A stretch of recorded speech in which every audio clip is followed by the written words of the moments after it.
પંચાયત સમાચાર 24 માં આપનું સ્વાગત છે। લીમખેડાના મોટા હાથીધરા ગામે આંબલી 11રસનો મેળો યોજાયો। દાહોદ જિલ્લો આદિવાસી બાહુલ્ય વસ્તી ધરાવતો જિલ્લો છે, ત્યારે દાહોદ જિલ્લામાં હોળીના તહેવારનું ખૂબ જ મહત્વ રહેલું છે। ત્યારે આજે ફાગણ સુદ 11રસના રોજ પ્રતિવર્ષની જેમ લીમખેડાના મોટા હાથીધરા મેદાનમાં આંબલી 11રસનો મેળો યોજાયો હતો। વહેલી સવારથી જ હસ્તેશ્વર મંદિરે નવયુવાનો અને યુવતીઓ તેમજ નવ દંપતીઓ શિવજીના દર્શનાર્થે આવવા લાગ્યા હતા।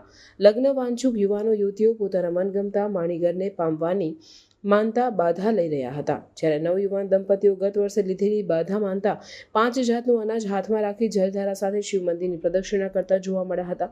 ત્યારબાદ મોટા હાથીધરા મેદાનમાં યોજાયેલ મેળામાં લાગેલી ચકડોળો, ઝૂલાઓ, ડ્રેગન સહિતની આનંદ પ્રમોદની રમતોનો લાભ લઈ આનંદ માણ્યો હતો। દિવસભર ચાલેલા મેળામાં હજારોની સંખ્યામાં મેળા રસિકો ઉમટતા લીમખેડા નગરમાં હજારોની સંખ્યામાં ભીડના દ્રશ્યો સતત જોવા મળ્યા હતા। મેળાને કારણે લીમખેડા નગરમાં દિવસભર વેપાર ધંધા ધમધમતા રહ્યા હતા। આંબલી 11રસના મેળાથી દાહોદ પંચમહાલ જિલ્લામાં મેળાઓ સાથે હોળીના તહેવારનો પ્રારંભ થયો હતો। આજરોજ મોટા હાથીધરા હસ્તેશ્વર મહાદેવ મંદિરના પટાગણમાં દર વર્ષની જેમ વર્ષોથી વર્ષો આ 11રસનો મેળો ભરાય છે। 11રસના મેળાની અંદર લીમખેડા તાલુકો, ધાનપુર, દેવગઢ, બારિયા હોય કે દાહોદ જિલ્લાના દરેક ગામના આજુબાજુના માણસો 11રસના મેળાને માણવા માટે અહીંયા ઉપસ્થિત થાય છે। અને આ મેળામાં આજુબાજુથી જે કંઈ છોકરા છોકરીનું લગ્ન ગ્રંથિ જોડાવાનું હોય ત્યારે મહાદેવ મંદિરે બાધા લેવા આવે છે।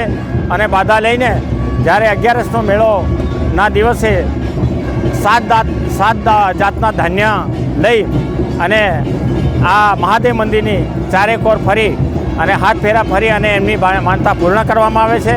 આ માનતા પૂર્ણ કરી અને મેળાની અંદર જે કંઈ ચકડે છે, જે કંઈ વસ્તુ અહીંયા બહારથી જે માણસો આવે છે, આ માણસો પોતાના ધંધા અર્થે 12 મહિનાની અંદર એક દિવસ 11રસના મેળાની અંદર બહારથી પણ લોકો આવી અને ધંધો પાણી કરે છે।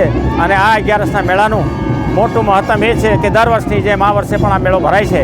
આ વર્ષોની પરંપરા છે અને આ મેળાની અંદર હજારો પ્રજા અને કોઈ પણ જાતિની આદિવાસી સમાજ હોય, બક્ષીપંચ સમાજ હોય, અન્ય સમાજના માણસો આવી અને આ 11રસના મેળામાં લાભ લે છે। અને મોટો મેળો તો કે મોટા હાથીધરા આદિવાસી 11રસનો મેળો ભરાય છે।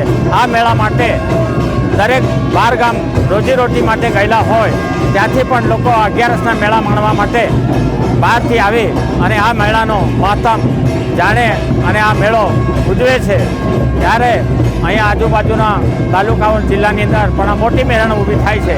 એમાં આપ સૌ કોઈ પણ જાતિના માણસો અહીંયા આવે અને આ મેળાનો લાભ લે છે એ વાત સાથે પૂરી કરું છું। જય હિન્દ, જય ભારત।